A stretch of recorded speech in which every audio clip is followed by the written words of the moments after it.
So in this lecture, we are going to study electric field, and to give you a rough idea what electric field is, uh, let's take let's take a source charge small q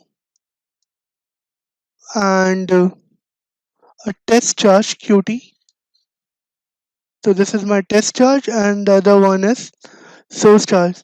So what happens is that the test charge generates a field around it, and when a test charge comes near that source charge, it is influenced by this field, and a force act on this test charge and cause the test charge to be in motion. So a source charge creates a region around it, and this is my field.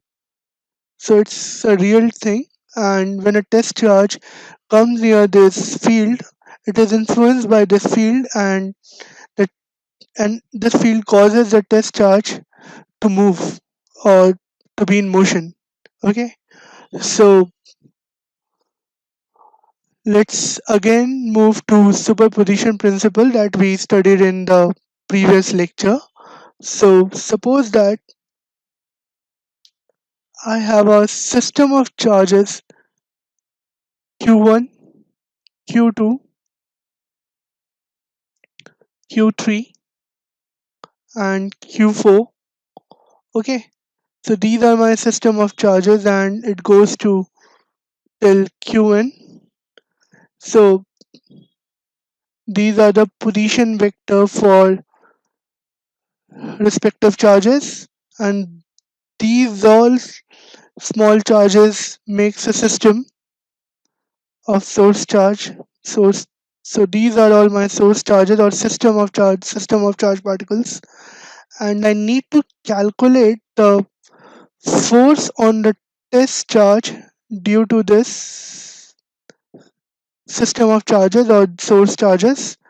So what I said in the last lecture was that if I need to calculate the force on Q, I need to take the vector sum of all the forces that is acting on the test charge due to these individual charges. So suppose that if I take my first force to be 1Q, so this is force on a test charge capital Q due to this small source charge Q1. So this is R1, and this is R, and this is equal to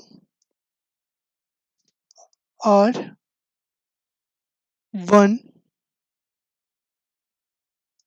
So this is equal to R1. Okay, so this is R1Q, RQ1, and this is R1, and this is R. So this is the position vector from Q1 to capital Q. So if I take the contribution from each and every charge, so this is due to this is the force on the test charge capital Q due to Q2, and similarly this is force on the test charge capital Q due to Q3, and it goes on till FNQ, that is the force on the capital Q test charge due to Qn. Okay, so if I write the Coulomb law for each and every force, so for the first charge, that is Q1 and Q, I have 1 by 4 pi epsilon naught Q1 into capital Q upon R1 RQ1 square into R cap Q1. Okay, this is the Coulomb's law between this Q1 and capital Q, and this is R1Q, this is R1. So R1 is the position vector from the origin to the source charge Q1, and R1Q is the separation vector. So this is RQ1. Okay, Similarly, for the second charge, I can write 1 by 4 pi epsilon naught q2 into capital Q by r q2 square upon r q2 cap. Okay, and it goes till 1 by 4 pi epsilon naught uh, qn into capital Q upon r q n square and into r q1 qn cap. So I have just written the Coulomb law for each and every contribution, for each and every test source charge that makes up the system. So my source charge or the source charge system is made up of Q1, Q2, and the count goes till Qn. And I have written down the Coulomb law for each and every source charge that makes up the system. Okay. So in general, I can write 1 by 4 pi epsilon naught capital Q into, so I can take a summation and 1 to n, and this will be r cap q n upon r q, sorry, r q I upon r q I square. Okay, this will be the formula if I change my this series to a summation convention. So by changing from series to summation convention, so I have put up a sigma sign and my count goes from 1 to n, and this these all individual things are the force on the test charge q due to individual charges q1, q2, q3 till qn that makes up the system of source charge. So this f vector upon q is 1 by 4 pi epsilon naught I 1 to n r cap qi upon r qi square. So this thing f by q is equal to e. So E vector is the field generated by the system of charges Q1, Q2 till Qn, and this field is generated by these source charges, and this field influence the test charge to be in motion, or this field interact with the test charge, and due to this field a force act on the test charge. So this field is given by this, and I have to also take a limit capital Q tending to 0. So over here I have to write limit capital Q tending to 0. So that means we have no influence of test charge in the electric field due to the source charges. Okay, so this whole thing is my field. So what happened is that the system of charges Q1, Q2, Q3 till Qn generates a field around itself, and when a charge particle, when a test charge particle, capital Q, comes near this field, a force act on this test charge. So when a test charge comes near this field,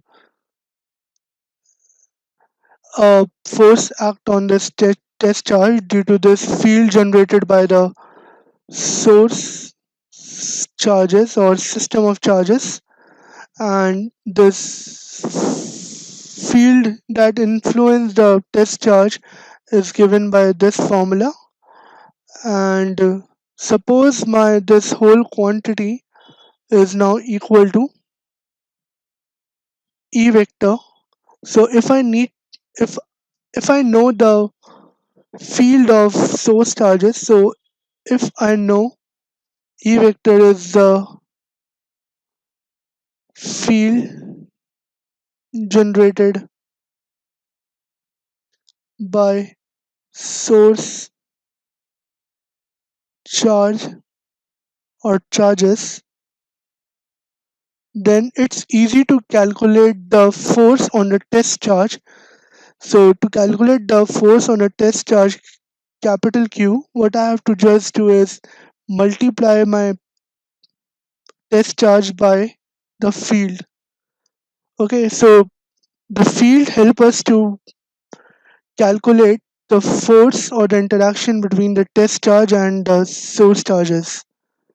So if I know the field of the test source charges, I can calculate the force on any charge, any external charge. Okay, so a field is a real thing that is generated by the system of charges or any charge, and when a secondary or a test charge or any other external charge come near this field, a force acts on it, and there is no influence of test charge or an external charge on the field of the system that is generated by these source charges.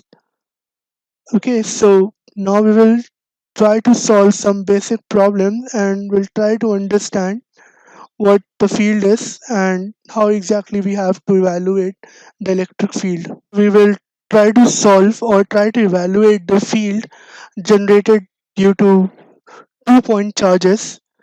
So suppose that I have two charges plus q and minus q which are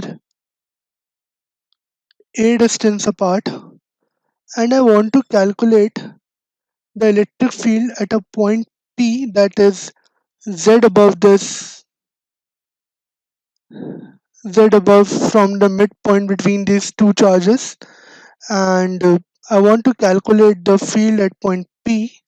So to evaluate the field at point P, first I have to see what is the electric field due to this individual charges. So plus q. So plus q. So a plus q charge always generate a outward field. Okay. So and a minus q charge always generates an inward field.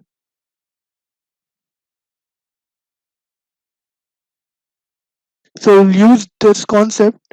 So plus q will always generate an outward field. So an outward field at point. So let me take this pic to over here.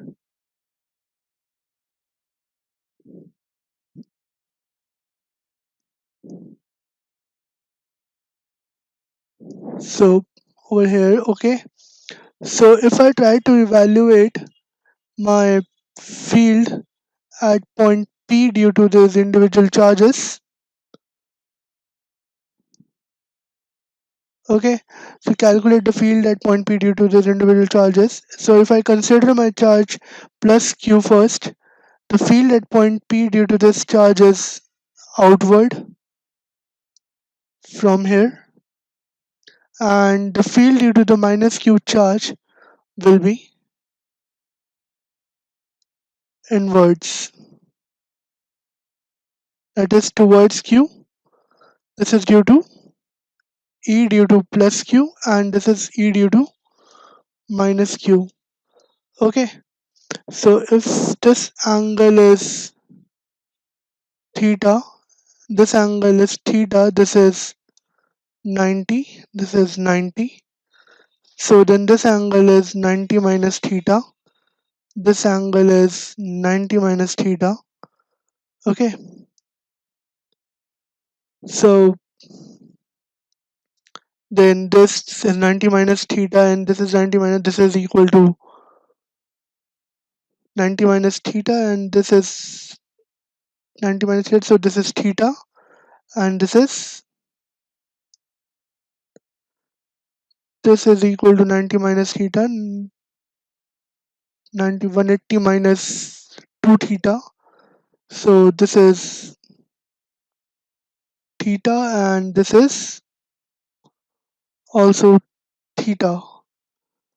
Okay, so 90 minus theta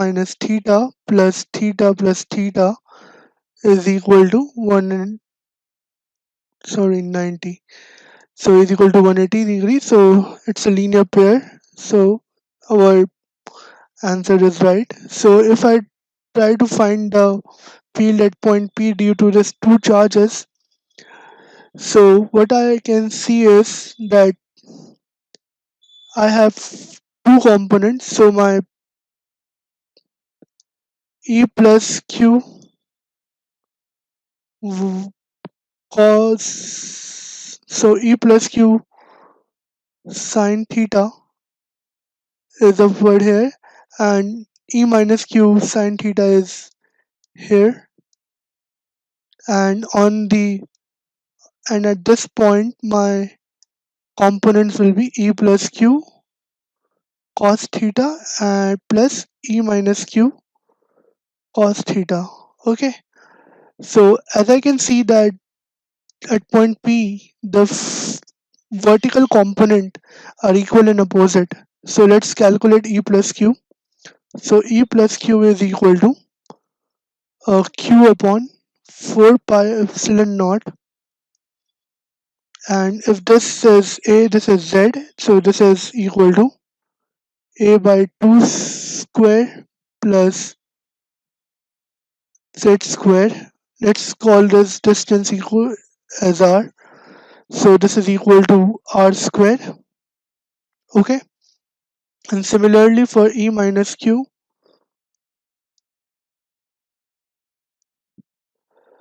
my field is Q upon 4 pi epsilon naught R square, since this distance will also be equal to R equal to A square by 2 whole A by 2 whole square plus Z square. Okay.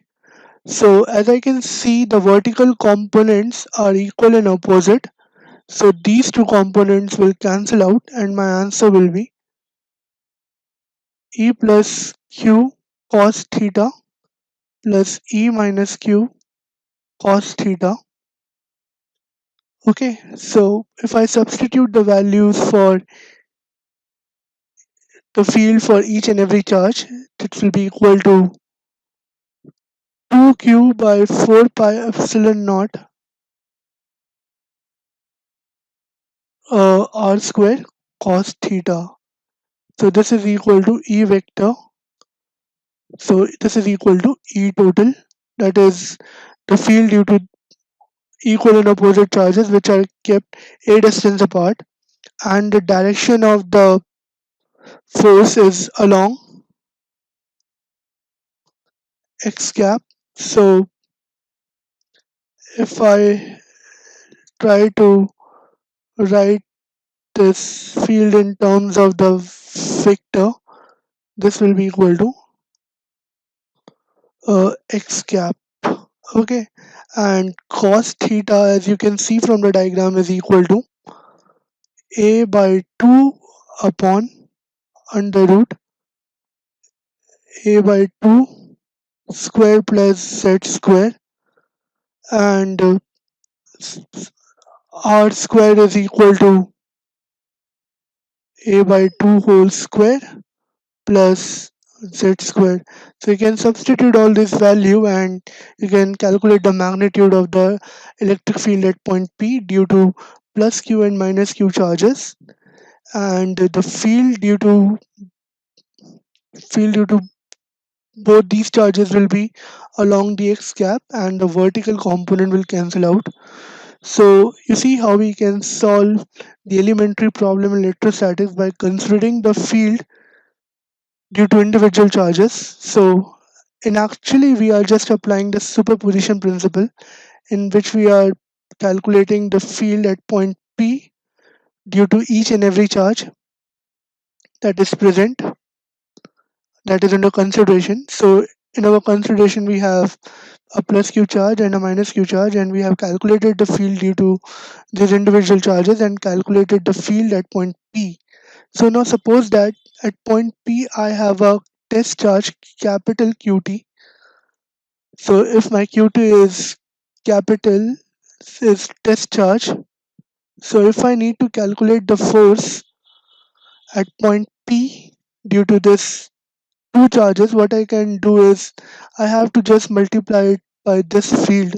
Then I will have the magnitude and the direction of the force on the test charge due to this two charges plus q and minus q. So you can see we are just applying the superposition principle that we studied in the previous lecture. Okay, so now let's move to continuous system. So suppose that rather than having discrete particles, so rather than having discrete particles like q1, q2 to qn, so these are my discrete particles, that is I can count them, and I have another test charge qt. So rather than having discrete charge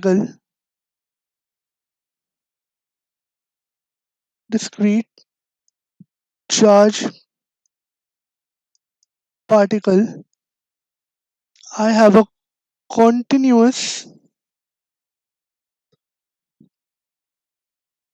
charge body. So if rather than having discrete charge particle, I have a continuous body that is fully charged, and I have to calculate the force on the test charge due to this continuous charge body. So how do we have to calculate the force? So to calculate the force due to the continuous charge body, you have to use calculus. Okay, so let's take an example. So I'll not draw coordinate system again and again. So let's suppose that if point O is my origin and I have a source charge, continuous source charge, okay, and I have a test charge qt, or we want to calculate the force on the charge qt that is at point p, and or the field at point p. So the position of the source charges are,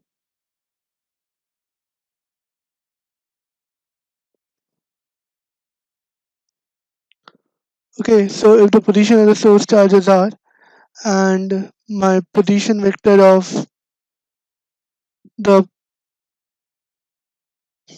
test charges rt, then how do we have to calculate the force due to this continuous charge system?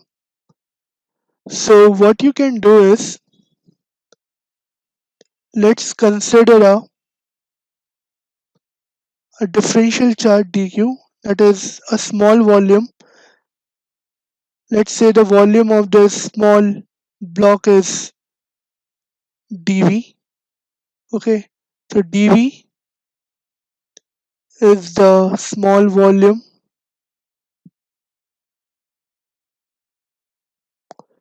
Okay, and suppose that the charge per unit density is rho.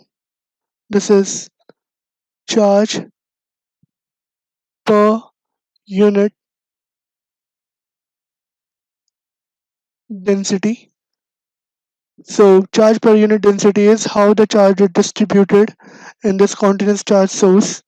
So if I want to calculate the charge in this system dV, it will be equal to rho dV. And if I have to calculate the field at point P due to this point charge, due to this continuous source charge, if I take my origin, if this is equal to Rp and this is equal to R, and this will be equal to R dq, and this is equal to R. So what I can do is now I have to evaluate a rho dv by r square. So this will be a triple integral because we are calculating the integration over a volume. So if I need to calculate the field at point P along r cap, so this is equal to r. So if I need to calculate the electric field at point P due to the continuous source charges distribution, then I have to evaluate this by using this formula. And suppose that if my rather than having a continuous volume, a bulk volume, we have a surface charge distribution sigma, then my electric field at point P will change to 1 by 4 pi epsilon naught sigma dA upon r square. And if my source charge distribution is along a line, so in that case I have lambda, that is the linear charge density, that is how the charge is distributed along a line. In that case my field will be equal to 1 by 4 pi epsilon naught lambda dl upon r square, and the field will be along r cap. So this is how we have to calculate the field at point P due to continuous charge distribution, and we will learn how to calculate field due to by using this formula or this notation. So by using this integration, we will learn how to calculate the field at point P or at any point due to this system of charged particles. And this is not a this is a system of charged particle, but it's not a discrete distribution but a continuous distribution. So that's why my summation will change to integration. When I move to discrete to continuous, my summation will change to integration. Okay, so these are the formula for calculating the field. So let's move to other topics in electrostatics.